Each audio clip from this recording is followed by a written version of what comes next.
Hi guys! Ayan, on the way na naman kami. Alam nyo, ang haba-haba ng tunnel na to. Ayan, nakalagay 5 kilometers. Sobrang haba.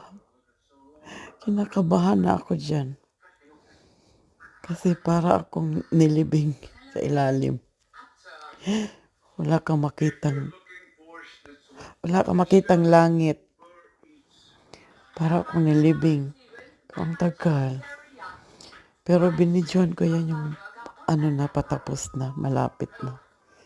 Pero sobrang haba. Kinakabahan ako lagi pag tumadaan ako dito.